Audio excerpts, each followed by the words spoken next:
Hey, what's going on, guys? It's your boy, Nerd Mode On, and I'll be doing a gameplay commentary over some Battlefield 4. In this particular installation, I'll be playing on Siege of Shanghai in the Rush game mode, and I'm going to be attempting to use the tank to the best of my ability to try to keep the opposition at bay, and also trying to increase my ability to try to become a better tank player.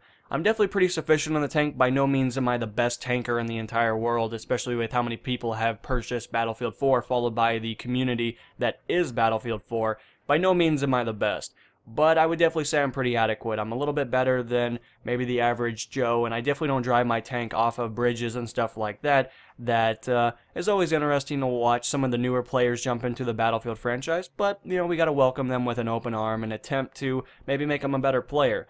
And hopefully one day everybody will be on the same page and the epic battles of Battlefield will ensue upon us, but we definitely have a couple more years until I think that's going to be more of a realistic kind of output. But anyway, with that in mind, of course, I'm doing my best to try to keep the opposition at bay, as I'm sure you guys have probably taken note, and with that in mind, of course, trying to lock down their tank and try to keep their tank at bay is very important in the rush game mode. The opposition doesn't really have a whole lot of vehicles that are death-defying to a tanker, followed by the infantry units, but if you let them get too close, they're definitely going to rip you to pieces. They do have an attack helicopter, then they can use the buildings to their advantage, considering that, you know, you don't really have the ability to go on top of them as well. So trying to lock down those buildings are going to be very important, or trying to keep their helicopter at bay is definitely going to be very important when it comes down to the parachuting capabilities that they have, followed by the buildings just give them a height advantage. Now, of course, they do have their little transport vehicles that do have the little, 50 cal machine gun on it, and you definitely want to try to keep those at bay as well.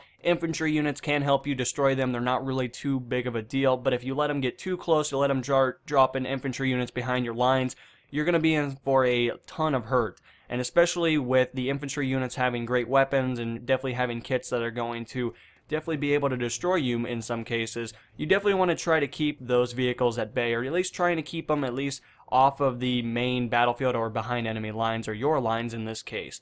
Definitely having their tank at bay is very important, as I'm stated many times. Overall, just trying to keep the enemy's vehicles at bay is going to be the main sum of the story, but with that in mind, of course, if you can try to keep their vehicle at least away from you, or trying to keep it on the main road, or trying to push them back in the spawn, you're definitely going to find that this map is very successful overall, and you're going to find yourself as a player using the corners of the buildings to a different circumstance. You're going to really look at things in a different eye, and that's going to overall make you a better player, but also a better tanker as well, which is what I'm striving to become every time I jump into a vehicle. But anyway, that's pretty much the sum of Siege of Shanghai. Trying to pillaring with the vehicle is very important. It decreases the amount of damage you're taking, also increasing the amount of survivability that you're going to have. Also, trying to not be too aggressive is always a benefit, of course. Being too aggressive doesn't always lead to tons of kills, as you might see on YouTube. Being aggressive can also lead to increased amount of deaths and tons of just circumstances that are overwhelming if you don't have a gunner that's on a swivel. And in this case, my gunner didn't. Also, this particular gameplay showcased the little glitch that, the gunner does have. You guys don't really get to see the perspective of it, but during the entire game, many people were talking about it in the chat, and as I'm sure many of you guys have probably taken note, if you are the gunner, at least at this particular moment, there is a glitch to the point where you actually don't have the ability to, shoot the opposition. You are completely locked out of the gunning capabilities, which is unfortunate, but hopefully DICE will get right on that. I have a lot of faith in them. They've definitely cleaned up the game a lot more than maybe some people would like to admit, but with that in mind, of course, it's definitely not the best launch. It's definitely not the best game on the market when it comes to flawless experiences. It's still having problems, but over time they will clean them out, and I'm sure you guys will be excited along with many other players. But that's pretty much the sum of that. I really enjoyed this particular gameplay because it showcased using the tank in different formats that I don't always get to use it in. A lot of the times that I play, I am the aggressive player, or I am the guy that's trying to be on the front lines, trying to really lock down the opposition, because I find it to be a very effective, kind of tactic in some cases. But for something that like Rush, being too aggressive doesn't really lead to a whole lot of success. It actually diminishes your overall survivability, followed by it just doesn't quite fit the circumstance, of course, and I'm sure your teammates aren't going to appreciate you constantly dying with a vehicle that already has a respawn timer of 45 seconds plus.